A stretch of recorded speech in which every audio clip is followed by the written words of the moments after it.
Can you imagine selling over 200 million chicken products every year? Well, that's what Bounty Agro Ventures Inc. or BAVI, the company behind Chooks To Go, has been doing. The success story behind Chooks To Go is pretty mind-blowing, especially when you consider that this was never part of the plan. BAVI never meant to launch something like Chooks To Go. They started the company to be in the business of operating poultry farms. Chooks To Go was only launched when its main business was threatened. And now today, Chooks To Go has over 2,000 branches nationwide. And in 2022, it was listed as the second biggest fast food chain in the Philippines and ranked 61st worldwide. In this episode, I talk about the origins of Chooks To Go, why they launched Chooks To Go even though it wasn't part of their plan initially, why they launched the Uling Roasters brand separately, and strategies they used that led to their success. If you want to skip to certain parts, the timestamps are in the description. My name is Chris. I talk about business ideas, how brands make money, and the origin stories of brands. Welcome to Brand Origins.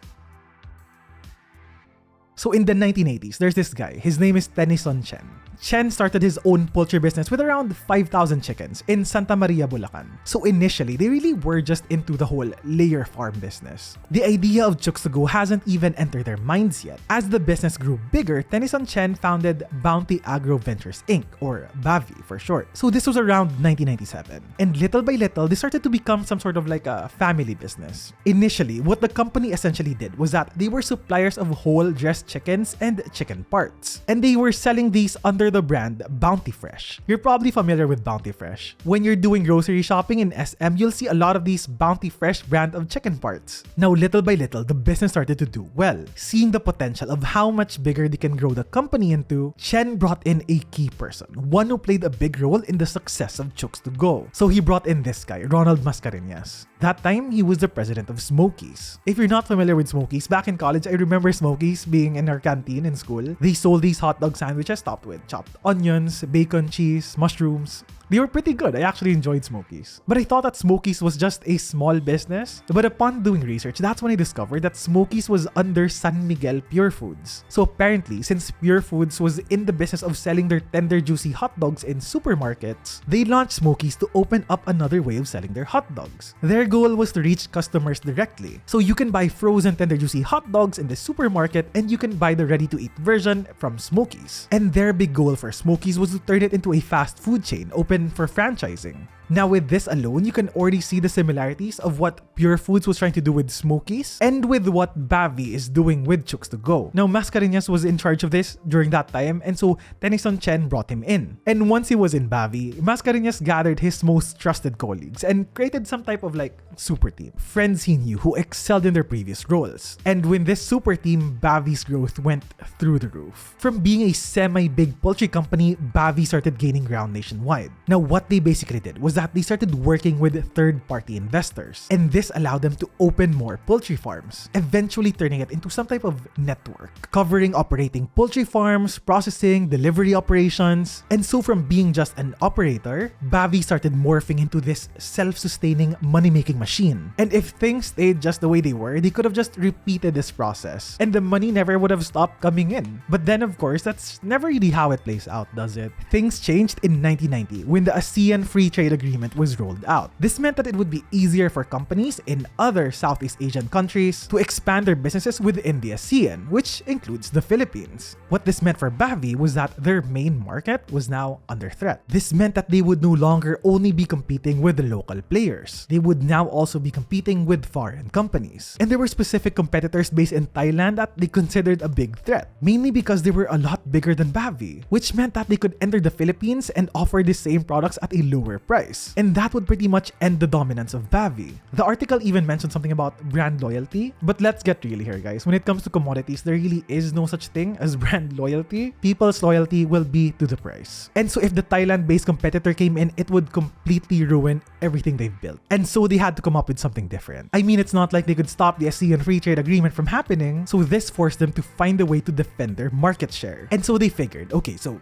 right now we're selling raw chickens, ready-to-cook chicken to customers in supermarkets. And we're also selling raw chicken wholesale to businesses. What if we sold ready-to-eat, cooked chicken to customers. But then they knew that this would be a difficult task because, as I mentioned earlier, even San Miguel tried this with Pure Foods by selling cooked hot dogs under the Smokies brand. I mean, that's how difficult it was. Even San Miguel failed at it. Even Robinson's own Universal Robina tried doing this as well, and that didn't work out well for them. So I guess this is the type of problem where even if you have a lot of capital, it's not a guarantee that you'll be able to solve it. Like, it won't matter how much money you throw into this idea. There's a certain formula that they had to do right in order for this to work. And Mascarinas said that their success came from an 80% failure rate. It goes without saying that when you already have a business that has systems in place, that has a business model that's been working well for several years now, it's not easy switching things up. And so the transition from being a poultry integrator to a cooked chicken retailer, it was very challenging and also very expensive. And take note that around this time, they weren't gonna be the first to enter this industry. They were going to be battling it out with the existing roasted chicken brands such as Andox, Baliwag, and so many others. Baliwag was also founded around 1985 and has also expanded like crazy today. And Baliwag and Chooks To Go can usually be found in the same areas. Andox is also another chicken giant that can be found everywhere in the country. And these are brands that people love, okay? Like, these aren't brands that you can just immediately count out. And so BAVI was up against established giants. So they had to do something different, and it all came down to the recipe. Now, most roasted chicken brands or lechon manok brands, they all come with their special dipping sauce. It's kind of a given that it will come with its own dipping sauce. For Chooks To Go, they're known for their tagline of "Masarap kahit walang sauce, delicious even without the sauce." This tagline kind of gives you the impression that their chicken must be incredibly tasty, that they're confident enough to brag about not needing sauce. So it's a pretty bold claim. Kind of makes you think that their chicken has been marinated for hours or maybe even days if they can make the blandest of chicken parts taste well.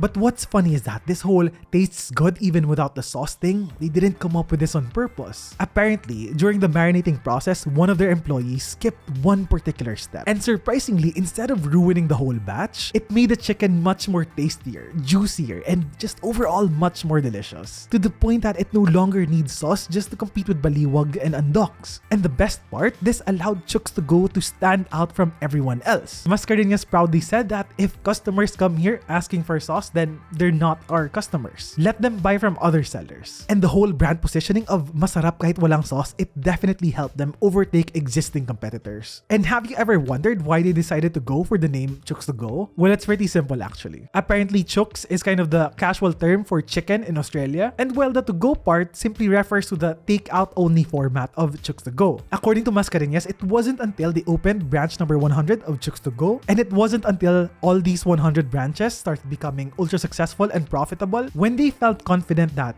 okay, there's something here. We can actually dominate this category. And here's what's amazing though, when Chooks To Go started to gain some momentum, which is a bit of an understatement because at this point, they were pretty much crushing it. They decided to launch two more brands, Uling Roasters and Reyal. I'm sure you guys have seen Chooks To Go alongside these two brands, and personally, I really thought that Uling Roasters and Reyal were its competitors. Like, my initial thoughts were that, okay, some other massive company probably saw the success of Chooks To Go and the other lechon manok brands, and they may have decided that they wanted a piece of the action. But apparently, Chooks To Go owns both Uling Roasters and Reyal. It's actually a pretty smart move for Chooks To Go to launch two separate brands instead of just adding new flavors to its product line. So why did they launch Uling Roasters and Reyal? Well, as for Uling Roasters, they were actually planning on replicating the Chooks To Go model, but this time in Africa. And so the original flavor of Uling Roasters was catered to the African palate. But unfortunately, due to the Ebola outbreak, their expansion plans were put on hold. And so they just rolled out the brand here instead. Uling Roasters was originally launched without a tagline. But as soon as they added the now famous "Di daw masyadong masarap pero pwede na"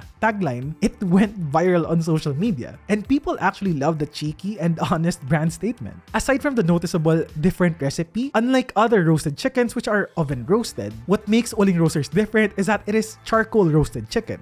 And as for Reyal, this one is charcoal grilled chicken. At that time, they really considered Reyal as their most promising brand, but I don't know what happened to it because I don't really see that brand anymore as much as I used to. They launched Reyal to appeal to millennials. I remember Reyal being much sweeter and actually quite addicting. Like, I remember the first time I tried it, I think that was the only thing I ate for the next few days until I got sick of it completely. Personally, I think that it's pretty clever for Chooks To Go to create separate brands. They got to experiment with new flavors under a separate identity. And so the success or failure of this experiment won't affect affect the success of Chooks to Go. But I guess the downside of this is that each brand will need its own independent location, which means additional expenses instead of just putting them all in one roof. But so far, it seems to have worked well for Chooks to Go. Nowadays, there's usually an Uling Roasters store beside Chooks to Go locations. So I guess that's the 1-2 punch that's working out well for BAVI right now. Now, what did surprise me was that apparently BAVI also owns Adobo Connection. One of their newest brands is called Hei Hei, which they launched in April 2021. Remember that BAVI is constantly on the lookout for more ways to sell their chicken. And so they realized that they have yet to tap the fried chicken category as well as snacks. And so that's why they launched Hei Hei. Chooks to Go, Uling Roasters, and Adobo Connection all cater to meals for lunch and dinner. And so they launched Hei Hei for their snack offerings. And since roasted chicken usually retails for around 200 to 250, they get to tap into the 20 to 60 peso price range with Hei Hei, offering products such as their classic chicken burger, their crispy chicken burger, chicken siomai, and many others. A month after they launched, BAVI shared that they exceeded their targets by up to 400%. Now, I did a bit of digging regarding the name Hei Hei and why they chose that name. And apparently, Hei Hei is the Maori word for chicken. So it's a tribute to Tegel, the New Zealand-based company that the Bounty Group acquired in 2009. These are personally the bits that I love learning about. Like, I had no idea that BAVI had a stake in an international company based in New Zealand. That just shows how big they've grown since they launched. Now, if you've noticed, Chooks to Go, Uling Roasters, Hei Hei, what do they have all in common? They are all brands optimized for takeout orders only. Well, okay, except some branches of Hei Hei, which has some seats available. But they're still pretty much leaning on accepting takeout orders only. And so far, this has worked well for Chooks to Go now that they have so many locations. But their problem now is that they're starting to realize that they may already have maxed out the number of locations they can open without cannibalizing the existing ones. And so recently in 2021, they've decided testing out their new dine-in concept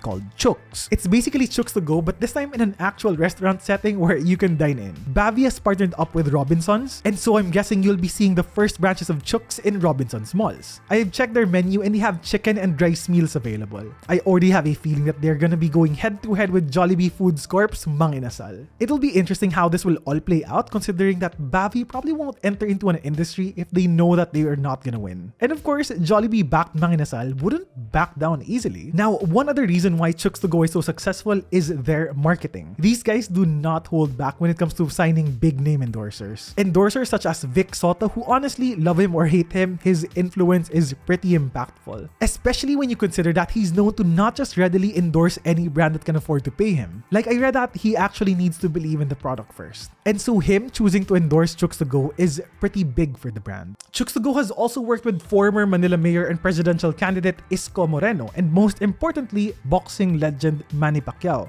During his presidential campaign, I was actually surprised to see Manny Pacquiao going around the country campaigning along with a Chooks to Go mascot. I mean, I didn't expect that their partnership extended to his campaign. It's a pretty big deal for Chooks to Go if you ask me. I mean, being able to ride on the campaign of Manny Pacquiao, like he was giving away lots of Chooks to Go chickens during his campaign. Having all these big name endorsers are pretty much what you would expect from a big brand like Chooks to Go. But what I didn't see coming was how involved Chooks to Go is in the world of basketball.